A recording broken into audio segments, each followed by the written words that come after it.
오늘 하나님의 말씀 에베소서 1장 15절에서 19절까지 말씀입니다. 에베소서 1장 15절에서 19절까지 말씀 제가 읽어드리도록 하겠습니다.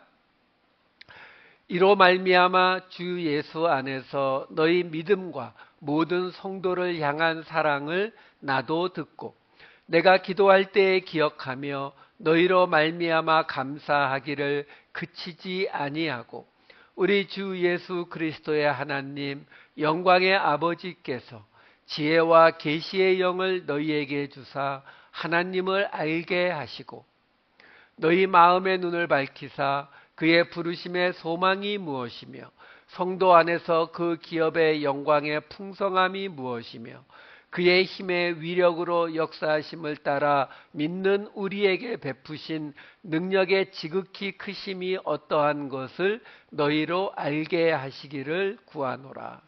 아멘. 지난주에 우리는 지금 에베소서의 서론에 나오는 세 가지 복에 관한 이야기, 하나님이 주신 복 첫 번째 시간, 두 번째 시간 그리스도가 주신 복, 그리고 지난주에는 세 번째 시간 성령이 주신 복에 대해서, 그것이 사도 바울, 감옥에 있는 사도 바울의 베라카, 찬양이었다고, 사도 바울의 복이었다라고 말하는 이야기를 보았었습니다. 그래서 그 성령이 주신 복이 뭐라고요? 바로 우리가 받은 기업, 유산, 상속받은 거에 대한 확증, 보증이 되는 거였다라고 말씀드렸어요. 그럼 우리가 받은 유산이 뭐예요? 아브라함이 받은 것, 곧 믿음으로 의롭다함을 받은 것. 그래서 하나님 앞에 믿음으로 의롭다함을 받은 그 아브라함이 결국 받은 복이 뭐예요? 천하 만민이 너로 인해 복을 받을 것이다. 곧 우리가 흔히 하는 말로 복의 근원이 될 것이다 라는 것을 아브라함이 하나님으로부터 받았고 우리는 믿음으로 의롭다함을 받는 아브라함의 자손이 되어서 바로 그 아브라함이 받은 복을 상속받은, 기업을 받은 사람들이 되고, 그렇죠? 그러면 천하 만민이 복을 받는다는 게 결국은 무슨 의미예요? 구원받는다는 이야기죠. 구원받는다는 건 무슨 뜻이에요? 죽음에서 건져진다는 거죠. 사람을 살리게 된다는 거죠. 결국 아브라함이 하나님으로부터 받은 복은 세상을 살리는 복을 받았고, 그렇죠? 우리는 그 복을 기업으로, 유산으로 물려받은 사람이다. 그것을 확증시켜주는 것이 성령이 주신 복이다. 결국 그래서 우리가 잘 아는 요한복음 7장 38절에 나오는 예수님이 하신 말씀, 나를 믿는 자는 그 배에서 생수의 강이 흘러나올 것이라는 말이 뭐예요? 세상을 살리는 자가 될 것이다. 그렇죠? 바로 아브라함이 받은 그 복의 상속자가 될 것이다 라는 것을 이야기해 주는 것이, 그것이 성령의 복이었다라는 거예요. 자, 오늘 이어지는 15, 16절은 이렇게 이어집니다.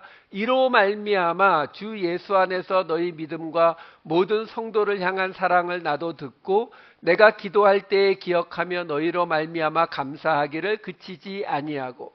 조금 내용이 복잡해 보이는데요. 우선 앞에 15절을 헬라어 원어 순서대로 먼저 바꿔서 보여드릴게요. 어떻게 나오냐면 이로 말미암아 나도 듣고 너희 믿음에 대하여 주 예수 안에서 그리고 그 사랑 모든 성도를 향한, 이렇게 돼요. 그러니까 지금 항상요, 우리 한국말하고 일본말만 전 세계에서 다르다 그러잖아요. 한국말과 일본말만 서론을 말하고 마지막 결론에서 그 내용을 말하지만 그 외의 모든 세계의 언어는 중요한 게 항상 맨 앞에 나와요. 그러니까 여기서도 마찬가지죠. 지금 사도 바울이 바로 그 세 가지 복, 우리가 지난주까지 보았던 그 이야기를 끝내자마자 곧장 뭐라고 이야기하냐면 이로 말미암아 디아투토, 이 말을 이어지거든요. 그러면서 내가 들었다라는 거예요. 뭘 들었냐면 너희 믿음에 대해서, 예수 안에 있는 너희 믿음에 대해서 들었고, 그리고 너희의 사랑, 모든 성도를 향한 사랑에 대해서 들었다라는 거거든요. 자, 근데 그 말의 근거가 되는 게 뭐냐면 이로 말미암아, for the reason, 이 이유로. 그러니까 바로 앞에 있었던 그 세 가지, 하나님, 그리스도, 성령에게 받은 그 복, 그 내용을 가지고 그것으로 말미암아서 내가 들었다는 거예요. 그러면 15, 16절을 동사만 중심으로 제가 보여드릴게요. 좀 내용이 좀 장황하니까. 그러면 이렇게 나와요. 이로 말미암아 너희의 믿음과 사랑을 듣고 기도할 때 기억하고 감사를 멈추지 않는다. 지금 이렇게 말하는 거예요. 그러니까 사도 바울이 세 가지 복 받은 이야기를 다 마치면서 그것 때문에 내가 너희의 믿음과 사랑에 대해서 들어서 너희 기도할 때에 너희에 관한 말을 항상 하고 하나님 앞에 감사하는 것도 멈추지 않고 있다라고 이야기하고 있는 거예요. 자, 그러면 이로 말미암아 그 이유 때문에 이게 지금 어떻게 연결이 되느냐의 문제거든요. 그러면 우리가 지난주에까지 보았던 세 가지 복, 하나님, 그리스도, 성령이 주시는 그 복이 지난주에도 잠깐 이야기했었어요. 뭘 이야기했었죠? 지지난주에 말씀드렸죠. 이 세 가지 복에 관한 이야기의 후렴이 영광의 찬송이 되려 함이라, 영광의 찬송이 되게 하려 함이라, 죄송해요. 첫 번째와 세 번째는 영광의 찬송하려 함이라. 영광을 찬송하게 하려 함이라. 죄송해요. 영광을 찬송하게 함이라. 그리고 마지막에도 영광을 찬송하게 함이라. 그리고 가운데가 그 영광의 찬송이 되게 하려 함이라 해서 샌드위치 구조로 하나님이 주신 복과 성령이 주신 복을 양쪽에 두고 가운데에 가장 중요한 것으로 그리스도가 주신 복, 우리가 곧 그 예수님과 마찬가지로 영광의 찬송 그 자체가 되게 하는 것, 이거라고 말씀을 드렸잖아요. 마찬가지로 지금 이 세 가지가 샌드위치 구조로 되어 있기 때문에 그러면 그 복의 내용을 보면은 어떻게 되어 있었어요? 하나님이 주신 복, 그거는 우리의 신분을 바꾸는 거라고 말씀을 드렸죠. 신분을 어떻게 해요? 거룩하고 흠이 없게 바꾸고 하나님의 아들들로 바꾸어 주셨다는 거죠. 그리고 나서 성령이 주시는 복은 바로 그 하나님의 이것을 믿으면 그 믿어서 성령의 인치심을 받는다라고 했거든요. 그래가지고 기업의 보증이 되었다. 그러니까 그 하나님의 사랑을 믿을 때 그것을 확인시켜주는 인치심, 이마에 표를 넣어서 그래 너 하나님의 사람이 맞아 하고 표를 쳐주는 것이 성령이 주시는 복이라고 말씀을 드렸고, 그리고 나서 양쪽에 그렇게 되면은 하나님이 우리를 사랑하셔서 우리의 신분을 바꿔주셨고 성령님이 그거를 확인해 주셨는데 가운데 그리스도가 주신 복이 뭐였다고요? 1장 10절이었죠. 1장 10절이 뭐라고 나왔어요? 하늘에 있는 것이나 땅에 있는 것이 다 뭐예요? 화성 남자, 금성 여자, 유대인, 헬라인, 지혜의 말씀을 은사로 받은 자, 방언을 은사로 받은 자 모두가 다 그리스도 안에서 하나가 되는 것. 이게 그 이야기의 핵심이었다고요. 자, 그러면 이 이야기를 우리가 지금 오늘 이야기 15절에서 아까 뭐라고 했다고요? 이로 말미암아. 그러면 그 이로 말미암아가 결국 뭐라는 거예요? 하나님으로부터 받은 사랑, 우리의 신분을 바꿔주신, 그리고 우리의 믿음이 확증되는 성령님이 주신 그걸 통해서 모두가 하나가 되는, 화성과 금성이 하나가 되는 이것으로 말미암아라는 거예요. 이것으로 말미암아. 그러니까 지금요, 요 15절을 다시 한 번만 보여주세요. 화면으로. 15절에 보시면은 사도 바울이 뭐라고 말하냐면 지금 앞에 서 있던 것들로 말미암아서 내가 너희 믿음과 사랑에 대해서 이야기를 하잖아요. 그럼 그 믿음과 사랑이 어디에 나왔던 이야기냐면 우선 믿음은 13절에 나왔던 이야기예요. 에베소서 1장 13절을 보시게 되면은 그 안에서, 이게 예수 안에서거든요. 너희도 진리의 말씀 곧 너희의 구원의 복음을 듣고 그 안에서, 예수 안에서 또한 믿어 약속의 성령으로 인치심을 받았으니, 이렇게 나온다고요. 그러니까 지금 하나님, 그리스도, 성령 이렇게 나오는데 지금 마지막 성령에 대해서 뭐라고 이야기해요? 믿음에 관해서 이야기하는 거예요. 믿었을 때에 성령님이 인치심을 주신다. 자, 그러면은 지금 15절에 나온 게 두 가지라고 했잖아요. 믿음과 사랑. 너희 믿음과 사랑을 내가 듣고라고 한다. 그럼 사랑은 어디 있어요? 4절에 나왔죠. 4절과 함께 보여주시면, 자, 4절에는 뭐라고 나와요? 창세전에 그리스도 안에서 우리를 택하사 우리로 사랑 안에서 그 앞에 거룩하고 흠이 없게 하시려고. 그러니까 하나님이 우리를 부르셔서 우리의 신분을 거룩하고 흠이 없고 하나님의 아들들로 만드신 이유가 뭐라고요? 사랑 안에서. 하나님의 사랑 때문에 그 일이 일어났다라는 거예요. 그런데 그 하나님의 사랑에 대해서 언급을 하면서 지금 15절에는 믿음과 사랑에 관한 이야기를 지금 사도 바울이 하고 있는데, 그 믿음과 사랑에 관한 이야기만 하면은 하나님과 성령님의 선물, 복만 이야기하는 것이 되느냐? 아니, 요 가운데 있는 그리스도, 핵심에 해당되는 이야기를 그 사랑에다가 뭘 붙였어요? 모든 성도를 향한 사랑. 이렇게 이야기함으로써 이 세 가지를 다 하나로 합치고 있는 거죠. 그 모든 성도를 향한 사랑이 뭐라고요? 아까 보았던 1장 10절이요. 1장 10절이 뭐였어요?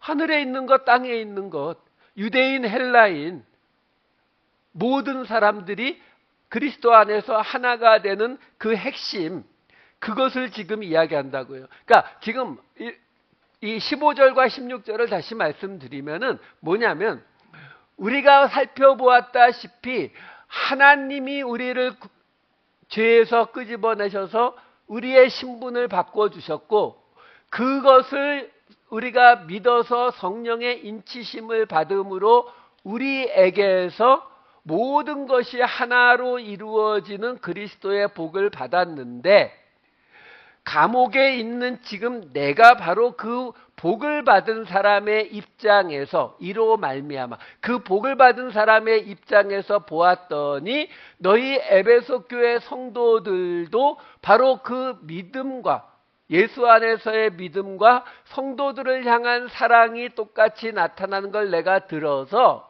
너무 기분이 좋아서 내가 기도할 때마다 너희에 관한 말을 꼭 집어넣고 있고 내가 하나님 앞에 항상 감사하고 있다. 이게 그 이야기예요. 이 이야기가 지금 이렇게 보시면 돼요. 무슨 얘기냐면, 하나님이 주시는 복, 그 복은 하나님의 사랑으로 이루어졌다고 하잖아요. 왜? 인간 쪽에서 한 게 아무것도 없거든요. 그러니까 신분을 바꾸어 주었다. 종되었던, 죄의 종이었던 우리를 거기에서 끄집어내서 거룩하고 흠이 없는 하나님의 아들들로 만들어 주었다. 이게 언제 일어난 일이에요? 출애굽이요. 그렇잖아요. 그게 출애굽의 모양이거든요. 애굽에서 죄의 종으로 살아가던 이스라엘 백성들을 끄집어낼 때에 10가지 재앙이 퍼부어질 때 이스라엘 백성들이 한 게 뭐가 있어요? 아무것도 없어요. 그냥 하나님이 일방적으로 하신 거라고요. 이스라엘 백성들이 한 게 있긴 있죠. 맨 마지막 6월절 10번째 재앙이 떨어지기 전에 어린 양의 피를 문설주에 바른 거, 그걸로 끝이죠. 근데 그거는 나중에 예수님이 그걸 대신하게 돼요. 결국 예수님이 오신 이후에는 우리는 진짜로 한 게 없는 거예요. 그러니까 구약시대의 사람들은 그나마 그거 딱 하나 붙잡을 수 있어요. 우리가 그래도 피를 문설주에는 발랐는데요. 근데 우리는 그것도 없어진 거죠. 그게 하나님의 사랑이라고요. 그 하나님의 사랑으로 우리가 은혜로 구원을 입어요. 종이 되었던 자리에서 신분의 변화를 받아요. 자, 문제는 그 다음이죠. 그거를 믿어야죠. 그걸 믿어야 그 다음 단계. 그러니까 하나님 쪽에서 먼저 조건 없는 사랑을 우리에게 부어주시고 그 사랑에 대해서 우리의 응답이 뭐냐면 믿음이에요. 그걸 믿는 거라고요. 그걸 성령님이 확인해 주시는 거거든요. 자, 그러면 문제는 하나님의 사랑은 조건 없는 사랑이란 걸 우리가 알기 때문에 여기는 우리가 할 게 아무것도 없어요. 그냥 우리를 어느 날 창세전에 이미 선택하셔서 우리를 부르셨다. 그걸로 끝이에요. 자, 문제는 우리의 믿음이죠. 이 믿음이 뭐냐라는 거예요.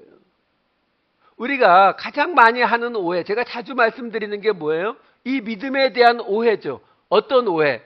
아, 믿음이라고 하는 것은 우리가 막 몸에 힘을 주고, 그렇죠? 이 잡생각 안 들어오도록, 그죠? 딴 생각 안 들어오도록 그냥 내가 정말로 오직 하나님만 믿는다라는 막, 그러니까 어떻게 돼요? 근데 스스로도 자꾸 자신이 없어지니까 소리가 커지죠.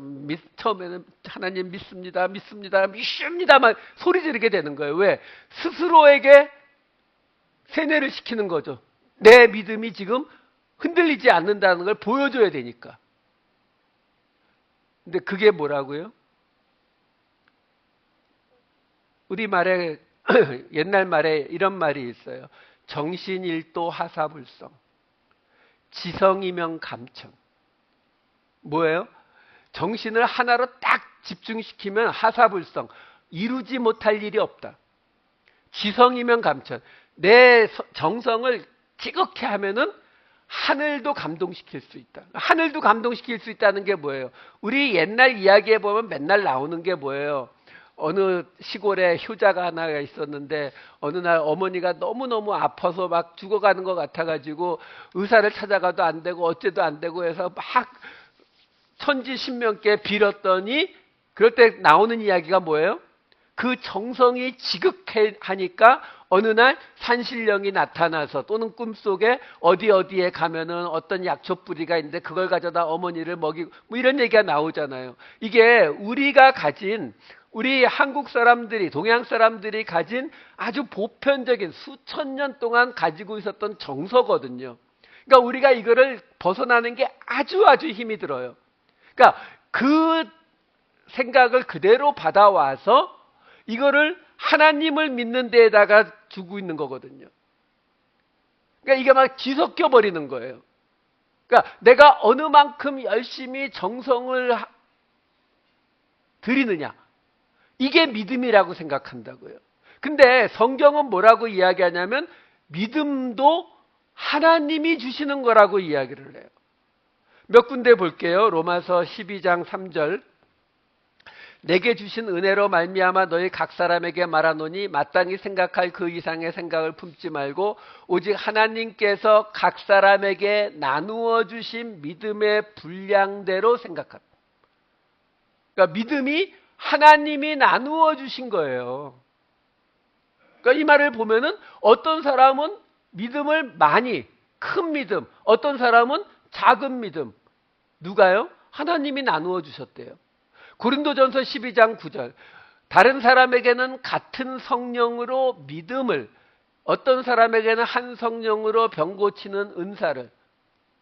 그러니까 믿음은 성령이 주신 은사 같은 거다라고 말하고 있잖아요. 그 다음 갈라디아서 5장 22절. 오직 성령의 열매는 사랑과 희락과 화평과 오래 참음과 자비와 양성과 충성과, 여기 충성이라고 번역이 된 게 피스티스, 믿음이에요. 에베소서 2장 8절. 너희는 그 은혜에 의하여 믿음으로 말미암아 구원을 받았으니 이것은 너희에게서 난 것이 아니요 하나님의 선물이라. 그러니까 믿음이 우리가 몸에 힘주고 뭐 마음의 의심을 없애고 뭐 이게 아니라 하나님이 주시는 거래요. 하나님이 나누어 주시는 선물이라고 지금 이야기를 하고 있잖아요. 자, 이게 뭐가 문제가 되냐면, 아니 그러면 지금 하나님이 주신 복, 우리의 신분을 바꿔주셨고 그것을 우리가 믿어서 성령의 인치심, 성령의 확인을 받는다라고 나오거든요. 근데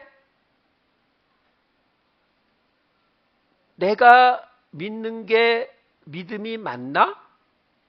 내가 제대로 믿는 게 맞나? 이런 질문이 생겼을 때에 그 질문에 누가 대답해 줘야 돼요? 성령이. 왜? 성령의 인치심으로 그냥 확인되는 거니까. 근데 이게 성령님 2장이라도 이럴 수 있으면 좋은데 이게 확인이 안 돼요. 확인이 안 되니까 어떻게 해요? 뭔가 확인되는 길을 찾아가게 되죠. 그래서 실제로 저는 그렇게 말하는 사람들을 많이 봤어요. 자기도 방언 받고 싶대요. 그래서 왜 방언이 받고 싶냐? 방언을 받으면 내가 하나님을 믿는다는 게 분명히 확인이 되잖아요. 하나님이 나한테 방언을 주셨다는 거는 하나님이 나를 알고 계시고 내가 하나님의 사람이라는 게 확인되잖아요. 이렇게 말하는 사람이 실제로 있었거든요. 우리도 그런 게 있잖아요. 내가 하나님 앞에 막 기도하는데 아무 응답이 오지 않으면 우리 마음에 오는 불안함이 뭐예요? 그 문제가 해결되지 않는 것에 대한 불안감도 있지만 또 하나가 뭐예요? 저 밑바닥에서 근데 내가 하나님의 사람 맞나? 내가 하나님의 사람인데 하나님이 내가 지금 이토록 기도하고 매달리고 이러고 있는데 왜 하나님이 응답 안 해주시지? 그 안에는 뭐가 깔려 있다고요? 분명히 내가 할 수 있는 거 다 한 것 같은데 내가 지금 매일 새벽 기도 나가고 내가 금식 기도도 하고 내가 지금 사람들한테 기도 부탁도 하고 내가 말씀 읽어가면서 하나님 앞에 다 한 것 같은데 왜 하나님의 응답이 없지? 나 하나님의 사람 아닌가? 그동안 내 생각한 믿음은 믿음이 아니었던 건가? 이렇게 되는 거예요. 그러니까 어디에 가면 성령 집회가 있어가지고 뭐 하늘에서 금가루가 떨어지고 뭐 이빨이 바뀌고 뭐 이런 이야기가 들리면은 귀가 쫑긋해지는 거예요. 왜? 여러분 하늘에서 금가루가 떨어지는지 뭐 이빨이 금이빨로 바뀌는지 그런 것 때문에 그곳을 가는 사람은 얼마 없어요. 그게 아니라 거기 가서 나도 그러한 눈에 보이는 기적을 체험하게 되면 그것이 내가 매주 교회를 가고 예배를 드리고 하는 이것이 헛수고가 아니라 나도 하나님의 이름 리스트에 등록된 사람이라는 것이 확인될 것 같으니까. 이게 우리 모두가 가지고 있는 그 마음의 불안감 아니냐는 거예요. 그러니까 지금 하나님이 주신 복과 우리가 믿어서 성령의 인치심으로 확인이 돼야 되거든요. 근데 이게 안 되니까 지금 여기에서 우리가 문제가 생기고 있다라는 거예요. 자, 그런데 그래서 앞에 말씀드린 거죠. 지금 이 이야기는 하나님이 주신 복과 성령이 주신 복을 양쪽 샌드위치 껍데기로 두고 핵심은 뭐라고요? 가운데잖아요. 가운데가 뭐예요? 그리스도 안에서 하늘에 있는 것과 땅에 있는 것과 유대인이나 헬라인이나 모든 것이 화성과 금성이 다 하나가 되는 거예요. 자, 오늘 설교 제목이 하나님의 알고리즘이라고 제목을 붙였어요. 알고리즘 뭔지 아시잖아요. 제가 저녁 식사할 때마다 아내하고 앉아서 보는 유튜브가 제일 많이 보는 게 여행 유튜브, 그 다음에 한국의 어부들이 생선 잡는 거. 저는 그게 너무 그렇게 재밌더라고요. 생선 잡는 거, 그 다음에 미국 경찰들이 범인 잡는 거, 이런 거 주로 보거든요. 그러면 그 다음에 무슨 일 벌어지는지 아시죠? 유튜브를 딱 키면 맨날 올라오는 게 그런 거예요. 맨날 올라오는 게. 그러니까 자동으로 또 보게 돼요. 어저께는 갈치를 봤는데 오늘은 키면은 전어가 나오고, 저녁 때 키면은 고등어가 나오고. 제가 찾지 않아도. 왜? 그걸 많이 봤거든요. 자, 우리가 하나님과 성령님과 그리스도 이 세 분을 뭐라고 부르죠? 삼위일체라고 부르죠. 셋이면서 한 분인 분 하나님이라고 우리가 말하잖아요. 근데 그게 우리 지식에만 머물러 있어요. 그게 아니라 지금요, 우리가 계속 놓치고 있는 게 뭐냐면, 하나님이 사랑으로 우리를 창세전부터 선택을 해주셨다. 하나님의 사랑. 그리고 그것을 믿는 우리를 의롭다 하심으로 성령으로 확인해 주셨다. 성령님. 요 둘 사이에서 우리가 지금 갖고 있었던 가장 큰 문제가 그거였잖아요. 내가 하나님의 사람이 맞는가가 확인이 안 된다고. 성령님의 인치심이, 성령의 보증이 우리에게 느껴지지가 않는다고. 그 증거가 보이질 않으니까 우리가 혼동하고 있다고. 거기에 뭐가 빠져 있어요? 샌드위치에 햄을 우리가 얘기 안 하고 있잖아요. 왜? 이 두 이야기는 어디서? 여기서 완성이 되는 건데. 우리 지난주, 지지난주에 봤죠? 이 모든 이야기는 어디서 생기는 거라고요? 하늘과 땅, 그쵸? 영과 육, 하늘과 세상, 이렇게 구분되어 있었잖아요.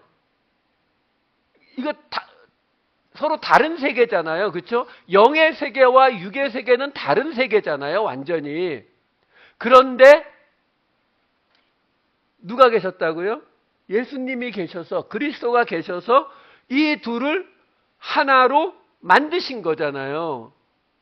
그러면 당연히 우리가 갖는 그 믿음에 대한 불확실함에 대해서도 대답해 줄 수 있는 분은 누구예요? 예수님이죠. 이걸 혼동하시면 안 된다고요. 왜? 하나님이 우리를 아무리 사랑하셔도 땅에 있는 우리는 하늘의 일과 땅의 일은 구분되어 있단 말이에요. 혹시 귀신 보시는 분 계세요?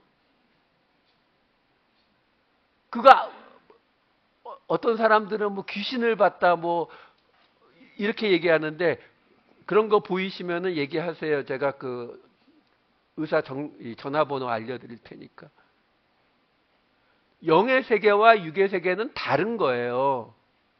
근데 그거를 만나게 하는 사람이 있죠. 그 만나게 하는 사람이 무당이라고 생각을 하시는 분은 그들에게 가는 거고, 예수라고 생각하시는 분들은 교회에 가시는 거예요. 그 차이라고요. 그러니까 예수를 빼놓고 우리가 갖고 있는 이 애거니를 해결할 방법이 없는 거예요. 그러니까 고민이 되는 게 맞아요. 어떻게? 내가 정말 하나님의 사람이 맞는가? 이 의문이 생기는 게 맞다고요. 성령이 확인해주고 보증해준다는데 그게 잘 믿어지지 않는 게 정상이에요. 왜? 그거 말고 대답이 나와 있었잖아요. 뭐? 그리스도 안에서 하늘에 있는 것이나 땅에 있는 것이요. 그래서 말씀드린 거예요. 영과 육의 세계가 그리스도 안에서만 하나가 될 수 있는 거예요. 그 말은 뭐예요? 내가 내 문제를 가지고 하나님 앞에 기도할 때 하나님이 응답하지 않으셔서 내 믿음이 잘못된 믿음 같이 느껴지세요? 아니요.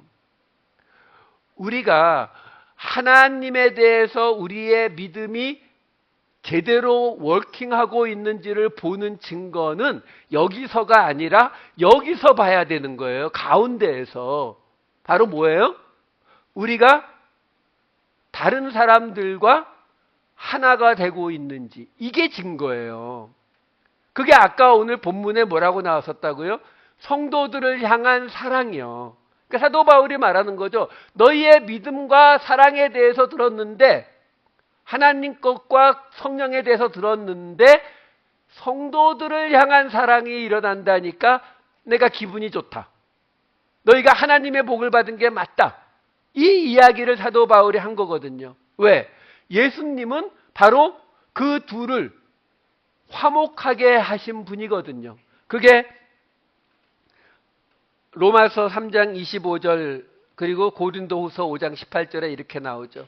이 예수를 하나님이 그의 피로써 믿음으로 말미암는 화목제물로 세우셨으니 이는 하나님께서 길이 참으시는 중에 전에 지은 죄를 간과하심으로 자기의 의로우심을 나타내려 하심이니.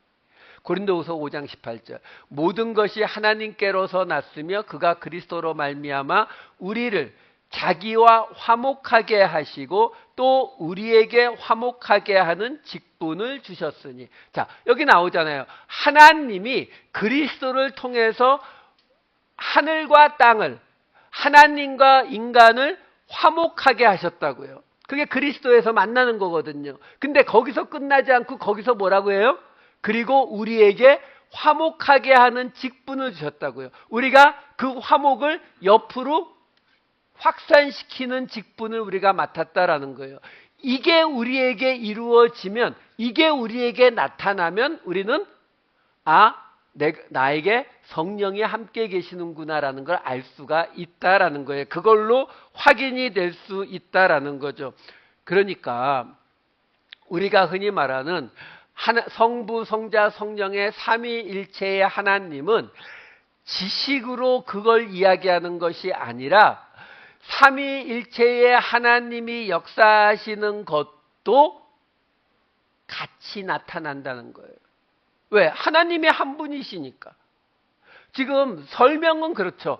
하나님이 우리를 부르시는 하나님의 사랑이 먼저 있고, 그 다음에 그 사랑에 응답하는 우리의 믿음이 성령의 도움으로 확인이 되면서 그것이 그리스도 안에서 통일되는 모습으로 나타나는 이 순서가 있지만, 그것이 우리가 흔히 말하는 하나님 안에서 영적인 세계 안에서는 뭐예요? 그게 동시에 일어나는 거거든요. 그러니까 이게 동시에 일어난다라는 걸 생각을 하셔야 돼요. 이거에 대해서 가장 좋은 예가 바로 1만 달란트 사건이죠. 1만 달란트 탕감을 받았어요. 근데 거기에 그런 이야기가 나오던가요? 그 사람이 내가 1만 달란트 못 내겠으니까 이거 좀 탕감시켜 주세요. 아니요. 내가 당신 집에서 매일 5시간씩 평생 일할 테니까 탕감시켜 주세요. 이게 아니었잖아요. 그 왕이 그냥 탕감해 줬어요. 이게 하나님의 사랑이라고요. 자, 문제는 근데 이 사람이 100데나리온 자기에게 빚진 자를 용서하지 않았죠. 자, 용서하지 않아서 이 사람이 벌을 받았다. 이러면은 얘기가 달라지는데, 벌을 받은 게 아니라 어떤 모습이 나타나게 되냐면 마태복음 18장 33, 34절에 보면은 내가 너를 불쌍히 여김과 같이 너도 내 동료를 불쌍히 여김이 마땅하지 아니하냐 하고 주인이 노하여 그 빚을 다 갚도록 그를 옥졸들에게 넘기니라. 이게 무슨 말이냐면 1만 달란트 탕감해 줬던 게 캔슬돼 버려요. 그러니까 이걸 잘 보시는 거예요. 무슨 말이냐면 지금 하나님이 우리를 창세전에 택하신 게 우리가 죄의 종이 되었던 우리를 그대로 거기서 출애굽시켜 주신 것이 하나님의 사랑이거든요. 그러니까 불쌍히 여겼다고 하잖아요. 하나님이 우리를 불쌍히 여겨서 거기서 끌어내셨거든요. 그러면서 하나님이 동시에 우리에게 기대한 것이 뭐냐면 하나님이 우리를 얼마나 사랑하셨는지, 우리를 얼마나 불쌍히 여기셨는지를 깨닫고 우리도 우리 동료를 불쌍히 여기기를 기대하셨는데 그걸 안 하니까, 지금 말하는 방식으로 말하면 그걸 믿지를 않으니까 이 사랑을 캔슬시켜 버리시더라는 거죠.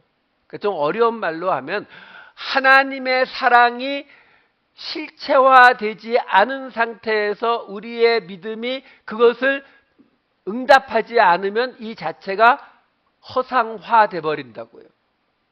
그러니까 이게 시간 개념을 생각하고 계시게 되면은 이 1만 달란트 비유 이야기 방식으로밖에 안 나오지만 삼위일체의 하나님의 이 개념을 생각하시게 되면 하나님이 우리에게 사랑을 퍼부어 주셨는데 믿음으로 응답이 올라오지 않으면 그 사랑 자체가 캔슬되는 거라고요. 그게 어떻게 가능해요? 우리는 불가능하죠. 왜? 우리는 시간 속에 사니까. 하나님이 먼저 창세전에 우리를 선택하셨고, 근데 우리가 하나님을 안 믿으면 어떻게 된다고요?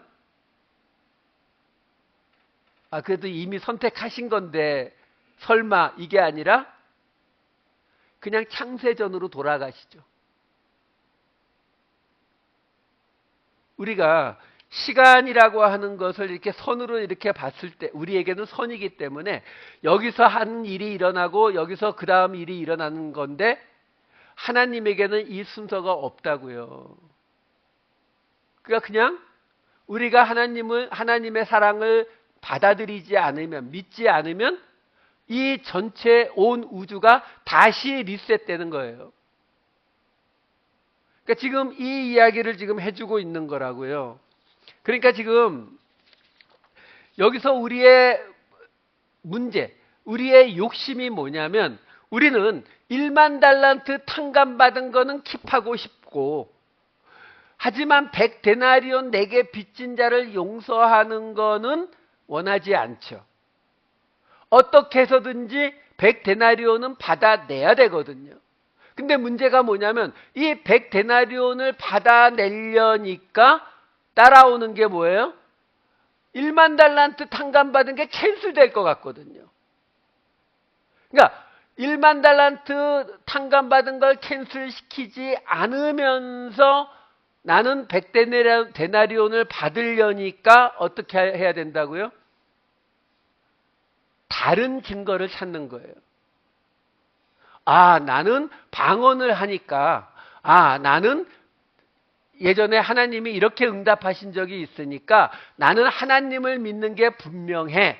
그러니까 내가 저 100데나리온 빚진 사람을 용서하지 않아도 나는 내 믿음은 분명한 거야. 이쪽으로 가버리는 거예요. 여러분, 갈라디아서 5장에는요 19절부터 23절에 보면은 뭐가 나오냐면 육체의 일과 성령의 열매가 비교가 나옵니다. 육체의 일에 대해서 15가지가 나오고 성령의 열매가 9가지가 나오는데요. 육체의 일 15가지 중에서 6개, 여기 파란색으로 보여드리는 거예요. 원수 맺는 것, 분쟁, 시기, 분냄, 당짓는 것, 분열함. 이것들은 다 뭐에 관한 거예요? 인간관계에 관한 겁니다. 우리는 여기에 나오는 육체의 일에 대해서 우리는 어디에 꽂혀요? 우상숭배, 주술, 음행, 호색, 술취함, 방탕함 이런 거에 꽂혀요. 그러면서 우리는 나는 이런 거 안 하니까 나는 육체에 빠진 사람이 아니라 영에 속한 사람이야 라고 생각을 하려고 해요. 근데 그 중에 6가지가 뭐라고요? 인간관계에 관한 거라니까요. 당짓는 거, 분열함, 시기, 분쟁, 분냄. 성령의 9가지 열매는 더 심하죠. 성령의 9가지 열매, 사랑, 희락, 화평, 오래 참음, 자비, 양선, 충성, 믿음이에요. 온유, 절제. 이거 다 사람과의 관계에서 나오는 거예요. 그리고 이 갈라디아서 5장이 맨 끝에 결론이 어떻게 나는지는 사람들이 관심이 없어요. 맨 끝에 나오는 5장 25, 26절이 이렇게 끝나요. 만일 우리가 성령으로 살면 또한 성령으로 행할지니 헛된 영광을 구하여 서로 노엽게 하거나 서로 투기하지 말지니라. 이게 5장 끝이에요. 끝. 그러니까 사도 바울이 육체의 일에 대해서 언급하고 성령의 열매에 대해서 언급한 결론이 뭐라고요? 서로 투기하지 말고 서로 노엽게 하지 말라고요. 서로 싸우지 말라고요. 우리가 성경을, 하나님의 말씀을 제대로 알아야 되는 이유가 여기 있어요. 지금 사도 바울을 통해서 하나님이 이 말씀을 주신 이유가 뭐예요? 서로 사랑하라고요. 서로 싸우지 말라고요. 하나님의 공동체 잘 세워나가라고요. 이게 목적인데 우리는 그 위에 있는 거 보면서 이거 봐야 술 취한 거는 죄래잖아 이러고 싸우고 있다고요. 지금 우리가 에베소서 1장 보고 있잖아요. 이 에베소서 1장에서 지금 하나님이 주신 복에 대해서 이야기하고 그리스도가 주신 복, 성령이 주신 복, 거기에다가 지금 믿음, 사랑, 막 어려운 이야기들이 막 나오잖아요. 근데 이 에베소서 1장도 맨 끝에, 다음 주에 볼 맨 끝에가 어떻게 끝나냐면요. 에베소서 1장 22, 23절 이렇게 끝나요. 또 만물을 그의 발 아래에 복종하게 하시고 그를 만물 위에 교회의 머리로 삼으셨느니라. 교회는 그의 몸이니 만물 안에서 만물을 충만하게 하시는 이의 충만함이니라. 여기 만물이라고 번역된 게 딴 게 아니에요. 판타. 그냥 모든 것이라는 거예요. 그 무슨 말이에요? 지금 사도 바울이 이 에베소서 1장에서 하고 있는 이 모든 이야기는 뭐 때문에 하고 있는 거라고요? 교회 때문에. 교회 공동체 때문에 이야기를 하는 거예요. 예수 그리스도가 이 세상 모든 것, 만물, 모든 것, 그러니까 정확히는 이 세상 모든 것도 아니죠. 왜? 하늘까지 포함이니까. 하여간 모든 것의 머리고 교회가 그의 몸이다라고 얘기하는 거거든요.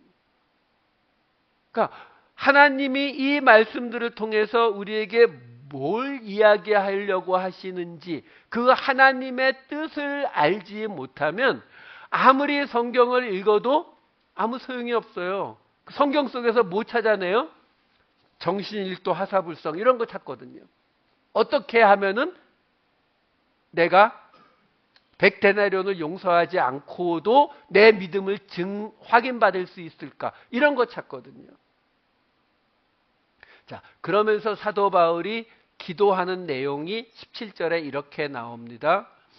우리 주 예수 그리스도의 하나님 영광의 아버지께서 지혜와 계시의 영을 너희에게 주사 하나님을 알게 하시고, 여기서부터는 이제 사도 바울이 기도하는 내용이에요. 그 첫 번째가 뭐냐면 여기서 지금 하나님을 알게 하시고 에피그노시스, 그노시스가 알다라는 뜻이에요. 근데 거기에 에피라고 하는 전치사를 붙인 거예요. 그러니까 이런 건 뭐라고요? 강조요. 그러니까 알게 하는 거, 하나님을 알게 하는 걸 지금 강조하고 있는 건데 문제는 이 문장을 보게 되면 맨 앞에 이게 지금 헬라어 순서하고 거의 같아요. 헬라어 순서를 봐도 우리 주 예수 그리스도의 하나님 영광의 아버지께서 이게 맨 앞에 나와요. 그러니까 하나님과 그리스도를 함께 이야기하고, 그래서 두 번째가 뭐냐면 지혜와 계시의 영을 너희에게 주사 이렇게 나오는 거예요. 그래서 하나님을 특별히 알게 했다라는 거예요. 자, 무슨 얘기냐면 지금 계속 이 사도 바울이 앞에서 삼위일체 하나님을 계속 같이 연결시키고 있어요. 지금 하나님인데 우리 주 그리스도의 아버지인 하나님, 그 하나님이 성령이신 지혜와 계시의 영을 너희에게 주어서 너희로 하나님을 알게 했다라고 지금 설명을 하고 있는 거거든요. 그러니까 그 하나님을 아는 것, 그 하나님을 아는 것이 좀 특별하게 아는 걸 지금 사도 바울이 말하고 싶은 거예요. 그래서 에피그노시스를 사용하는 거고, 그래서 그 앞에 지혜와 계시의 영, 요거 지지난주에 설명을 드렸었는데요. 이런 구절이 앞에 있었어요. 1장 8절과 골로새서 1장 9절. 이는 그가 모든 지혜와 총명을 우리에게 넘치게 하사. 골로새서 1장 9절 뒷부분 읽을게요. 모든 신령한 지혜와 총명의 하나님의 뜻을 아는 것으로 채우게 하시고. 기억나실지 모르겠지만 여기 지혜와 총명이라고 번역이 되어 있는데 여기 번역이 좀 많이 엉망이에요. 여기서 총명이라고 번역이 된 단어가 마음이라고 번역이 되는 프로네시스라고 하는 이 횡격막 기억나시죠? 마음. 그런 뜻이었고, 뒤에 나오는 총명은 시네시스라고 하는 함께 하는 이런 뜻이거든요. 근데 어쨌든 다 총명으로 번역했는데 이거 어떻게 봐야 된다고 말씀드렸죠? 영문법에 나오는 핸디아리스, 바로 지혜로운 총명. 그리고 골로새서도 지혜로운 총명. 이렇게 앞에 걸 형용사로 보셔야 된다고 말씀을 드렸어요. 그거하고 똑같아요. 여기서도 지금 다시 보시게 되면 1장 17절을 다시 보여주실래요? 그 앞에 보시게 되면 뭐라고 나오냐면은 지혜와 계시의 영을 너희에게 주사, 이게 아니라 지혜로운 계시의 영을 너희에게 주사, 이렇게 해석하는 게 맞아요. 왜 그러냐면 지금 이 번역도 틀리는 건 아닌데 문법상으로는 안 틀려요. 이렇게 볼 수 있는데 문제는 뭐냐면 지금 하나님을 알게 한다라고 하느니 안다라고 하는 거에 지금 강조를 하고 있거든요. 그러니까 사도 바울이 지금 이 아는 것에 대해서 뭐라고 말하는 거냐면 너희가 알고, 왜? 지금 이게 안 믿는 사람들에게 말하고 있는 게 아니잖아요. 에베소 교회 교인들이에요. 성도들이라고요. 그리고 그 중에 상당수는 유대인들일 것이고요. 그들에게 말하는 거죠. 너희가 하나님을 알고 있다는 거 안다는 거죠. 근데 너희가 아는 거 말고 좀 다른 하나님에 대해서 알아야 될 필요가 있다는 거예요. 너희가 아는 하나님 말고 다른 하나님이 있다. 그 다른 하나님의 이야기를 좀 알도록 해라. 그렇기 때문에 너희 지금 스스로는 안 될 것이고 하나님이 주시는 계시를 지혜롭게 해석할 수 있는 성령이 하나님이 너희들에게 주셨으니까 그 성령님의 도움을 받아서 너희가 그 하나님의 새로운 말씀을 알 수 있도록 해라. 이렇게 번역하는 것이 가장 맞다라는 거죠. 우리가 하나님을 안다라고 하는 것, 이거는 구약과 신약 모두에서 아주 여러 번 반복되는 이야기예요. 호세아서 말씀드릴게요. 호세아 4장 1절과 6절. 이스라엘 자손들아 여호와의 말씀을 들으라. 여호와께서 이 땅 주민과 논쟁하시나니 이 땅에는 진실도 없고 인애도 없고 하나님을 아는 지식도 없고. 6절.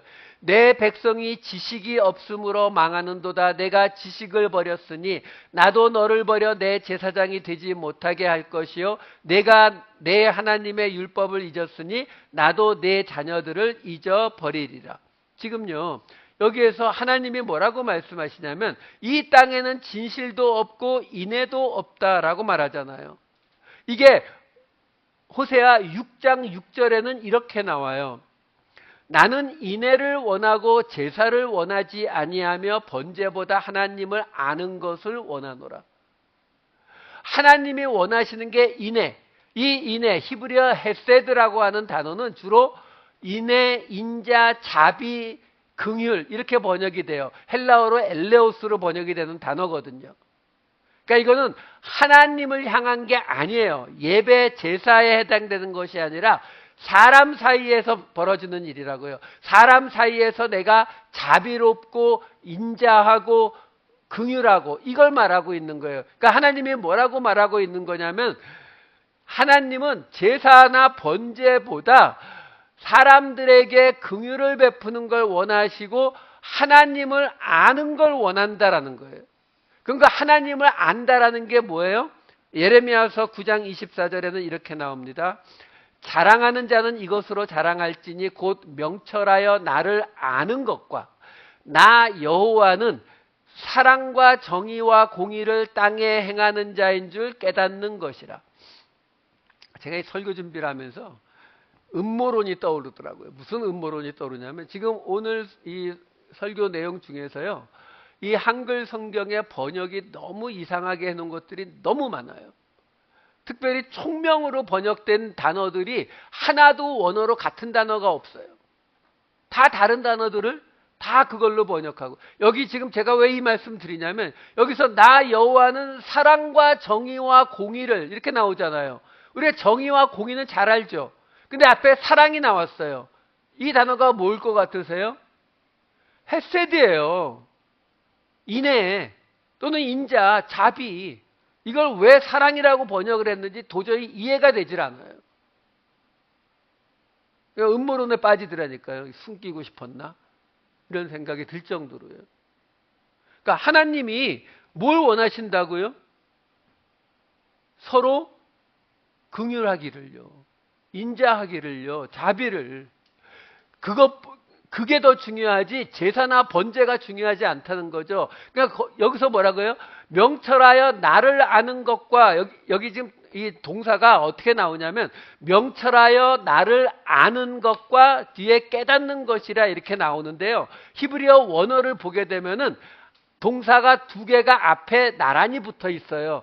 야다 그리고 사칼이라고 하는 두 단어가 나란히 붙어 나오는 단어예요. 그러니까 뒤에 나오는 깨닫는 것이라가 지금 저 명철하여 나를 아는 것 여기에 같이 들어가 있는 단어예요. 그걸 지금 번역을 하려니까 둘로 나누는 것뿐인데 문제는 야다라는 단어는 우리가 아는 것, 알다라는 단어로 가장 많이 쓰이는 단어고 사칼이라고 하는 단어도 안다라는 뜻이 똑같긴 마찬가지인데 이 사칼은 정확히 어떤 뜻이냐면 지혜롭게 이해하다라는 뜻이에요. 그러니까 지금 이 예레미야서 9장 24절은 뭘로 자랑하라는 거냐면은 곧 하나님을 지혜롭게 이해해서 아는 것 그걸 자랑하라는 거예요. 그러니까 지혜롭게 이해해서 아는 것. 그러니까요. 지금 계속 말씀드리지만 이런 말들이 나올 때 우리가 무슨 저 임마누엘 칸트의 철학 서적을 읽는 것처럼 단어를 분석하는 게 아니라 그 당시 사람들이 이걸 가지고 뭔가를 강조하기 위해서 이런 방식을 쓰는 거예요. 그러니까 너희가 예레미야가 지금 어떤 상황이에요? 나라가 망해가는데 지금 상황을 전혀 이해하지 못하고 우리 하나님의 성전이 계시고 법궤가 있는 예루살렘은 결코 멸망하지 않을 것이다. 이러고 있었던 거잖아요. 그러니까 그 사람들에게 예레미야를 통해서 너희는 자랑하려면 명철에서 나를 아는 걸 자랑해라 라고 하면은 그 사람들이 뭐라고 할 거예요? 왜? 알아요. 우리 하나님 알아요. 우리 하나님의 그동안 역사 다 알고 하나님이 어떻게 역사하시는지 알기 때문에 그렇기 때문에 결론이 뭐냐면 아무리 바벨론이 지금 눈앞에까지 와 있어도 이 예루살렘은 결코 멸망하지 않는다. 하나님이 옛날에 다 항상 지켜주셨잖아요. 이렇게 나올 건데요. 그러니까 지금 예레미야가 거기에 동사를 두 개를 집어넣어서 동사 두 개가 연속 나와요. 그러니까 하나님을 알되 특별히 알아야 된다는 거예요. 지혜롭게 알아야 된다라고 말하는 거예요. 그게 아까 우리 1장 17절 본문에 해석하는 방식하고 똑같은 거죠. 지혜로운 계시의 영을 우리에게 주어서 하나님을 알게 했으니까. 그러니까 하나님을 지혜롭게 알아라. 왜? 하나님은 그 제사보다 인애를, 긍휼을, 인자를, 자비를 베푸는 것을 오늘 본문에 따르면 성도를 향한 사랑이 나타나는 것을 그리스도 안에서 하늘과 땅이 하나가 되는 것을 하나님은 더 원하시는데 너희가 그걸 모르면서 하나님을 안다고 하니까 여러분들 제가 부목사로 있던 교회에서 미국 교회와 한국 교회가 같이 있으니까 뭐 많이들 들어보셨을 거예요. 그 미국 교회 사람들이 항상 농담처럼 하는 이야기가 뭐냐면 너희는 하나님 믿는 것을 무슨 전쟁터 나가서 싸우는 것 같이 믿느냐고. 왜? 그 사람들은 일주일에 주일날 한 번 딱 모여요.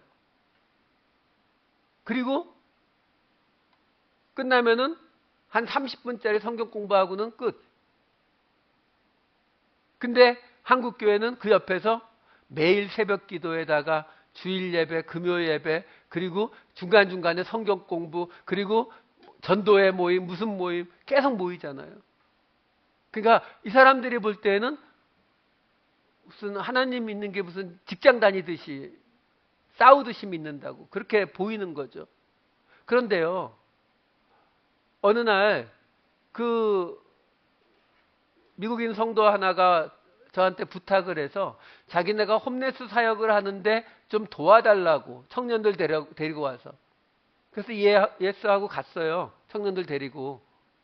그랬더니 그 백인 노인 몇 명이서 홈레스 식사 준비를 하고 있는 그곳에 가서 돕는데 이야기해 보니까 이 사람들이 그 홈레스 사역을 해온 게 그때 제 기억으로 16년, 17년째 하고 있었던 거예요. 여러분, 제가 이 이야기 여러 사람에게 여러 번 했는데요. 우리가 생각해 볼 게 있어요. 우리는 예배, 지금 여기식으로 말하면 제사, 번제, 이거에는 너무 넘쳐요. 충분하고도 넘친다고요. 근데 문제는 하나님이 그것보다 그렇다고 해서 하나님께 제사 드리지 말고 예배 드리지 말란 말이 아니잖아요. 왜? 이 당시에 여기는 너무 하는데 이쪽은 안 하니까. 그러니까 하나님이 이걸 더 원하신다라고 말씀하시는 거잖아요. 그러니까 하나님의 뜻이 어디 있는 거예요? 이것만 하라고요? 아니요, 그것도 아니죠. 둘을 잘 조화롭게 가라는 거잖아요.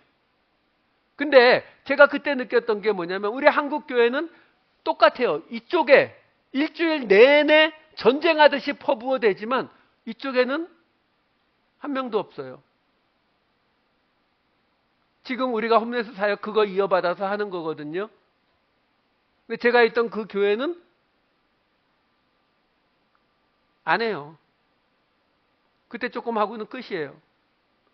이럴 때에 우리가 정말 하나님을 안다라고 말씀하시겠냐고요. 아무리 일주일 내내 여러분들이 아침부터 저녁까지 여기 모여서 성경 공부를 한다고 해서 성경에 대해서 모든 걸 다 안다고 해서 그것이 하나님을 아는 게 되겠느냐라는 거죠.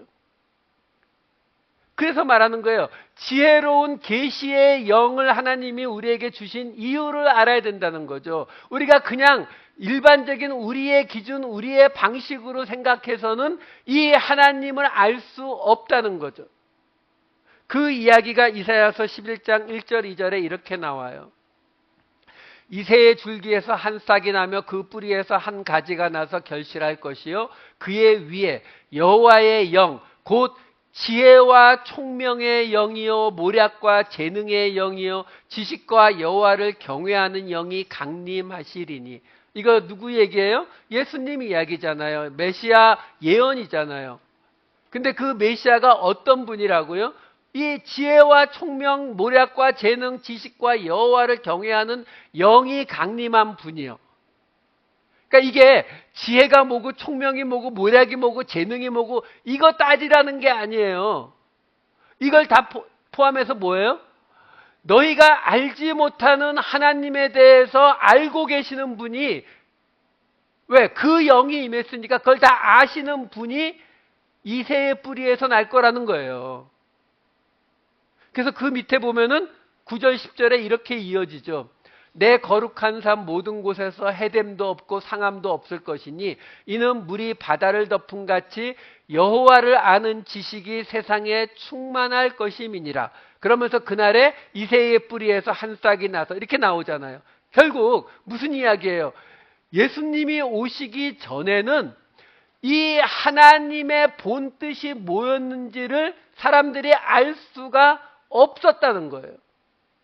왜? 예수님이 오셔서 그 지혜와 총명의 모략과 재능의 영을 가지신 분이 오셔서 그 하나님의 뜻을 보여주신 거거든요.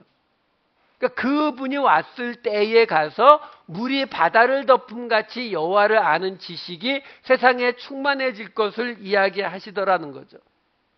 자, 이 이야기가 신약 성경에는 이렇게 나옵니다. 골로새서 1장 9절과 10절. 이로써 우리도 듣던 날부터 너희를 위하여 기도하기를 그치지 아니하고 구하노니 너희로 하여금 모든 신령한 지혜로운 총명에 하나님의 뜻을 아는 것으로 채우게 하시고 주께 합당히 행하며 범사에 기쁘시게 하고 모든 선한 일에 열매를 맺게 하시며 하나님을 아는 것에 자라게 하시고. 그 다음 요한복음 17장 3절. 여기서부터는 이제 하나님을 아는 것과 그리스도를 아는 것을 동일시해버립니다.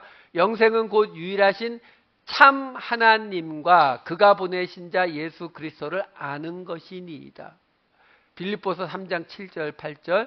그러나 무엇이든지 내게 유익하던 것을 내가 그리스도를 위하여 다 해로 여길 뿐더러 또한 모든 것을 해로 여김은 내 주 그리스도 예수를 아는 지식이 가장 고상하기 때문이라. 여기 요한복음 잠깐 다시 보시게 되면 여기서 하나님을 뭐라고 말하냐면 참 하나님이라고 말해요. 여기 참으로 번역된 게 진리라는 뜻의 알레테이아, 알레테이아의 다른 형용사형이에요. 알레데모스. 그러니까 이런 말이 무슨 뜻이에요? 예수님이 지금 이 말씀을 하실 때 영생은 곧 유일하신 참 하나님을 아는 거다. 이렇게 말하면은 그 말은 뭐가 들어가 있는 거예요? 우리 여성분들 이 말할 때 그런 거 잘하죠. 이렇게 돌려가는 거.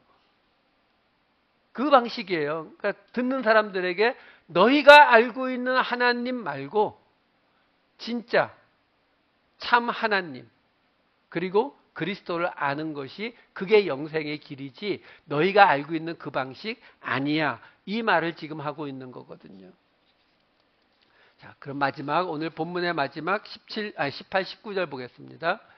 여기서 너희 마음의 눈을 밝히사 그의 부르심의 소망이 무엇이며 성도 안에서 그 기업의 영광의 풍성함이 무엇이며 그의 힘의 위력으로 역사하심을 따라 믿는 우리에게 베푸신 능력의 지극히 크심이 어떠한 것을 너희로 알게 하시기를 구하노라.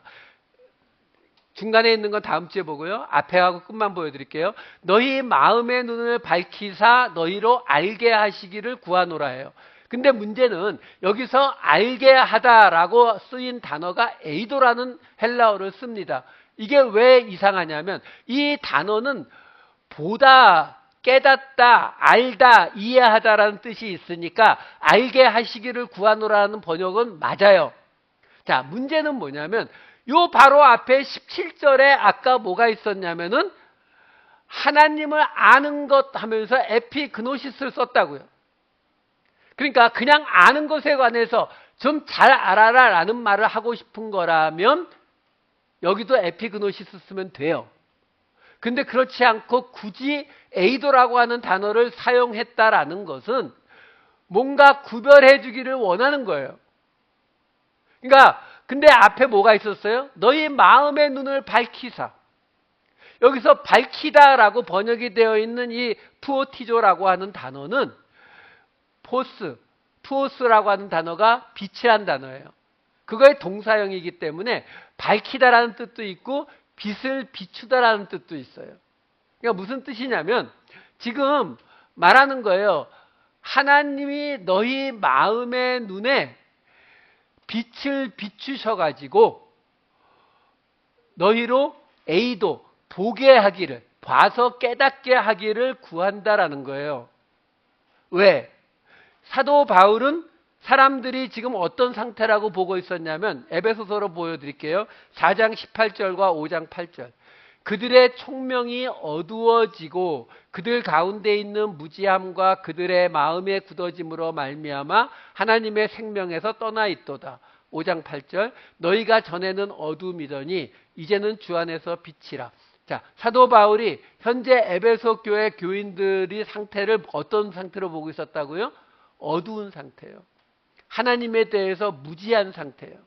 그러니까 이야기하는 거예요. 자, 너희가 알고 있는 하나님에 대해서 너희는 제대로 알지 못해. 지금 어두움 속에 있는 상태야. 그러니까 이제 성령께서 그 지혜로운 계시의 영이신 성령께서 너희 마음의 눈에 빛을 비춰주시니까 하나님에 대해서 예수 그리스도에 대해서 눈으로 보는 것처럼 다시 알게 되기를 원한다라는 거예요. 자, 말씀을 정리할게요. 지금 사도 바울이 계속 이야기하는 게 뭐냐면 그들이 하나님을 모른다는 게 아니에요. 하나님을 아는데 너희가 아는 하나님 말고 다른 하나님을 보라는 거예요. 실제 하나님의 본뜻은 거기에 있지 않다는 거예요.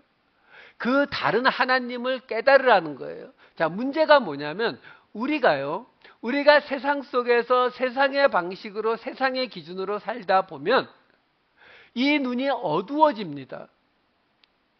그러니까 하나님의 눈으로 볼 수 있어야 되거든요. 이거는 연습이 필요한 거예요. 피아노 치는 것과 똑같습니다. 제일 신기한 게 피아노 치시는 분들 보면 안 보고도 쳐요. 우리 이 목사님도 안 보고도 기타를 치시잖아요. 왜요? 이게 너무 많이 연습해서 익숙해져 있어서 그래요. 마찬가지예요. 여러분, 하나님을 아는 것도 많이 시도를 하시고 많이 하면 할수록 하나님을 점점 하나님의 그 본질에 대해서 깨달아갈 수 있게 돼요. 그게 뭐라고요? 하나님이 우리의 마음의 눈에 빛을 비추어 주시기 때문에요. 그 마지막 그거 하나 보여주세요. 여기 지금 화면에 나온 게 뭔지 아세요? 모르시죠?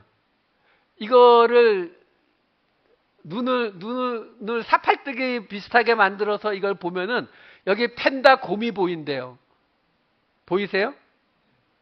저는 이런 거 보인 적이 없어요.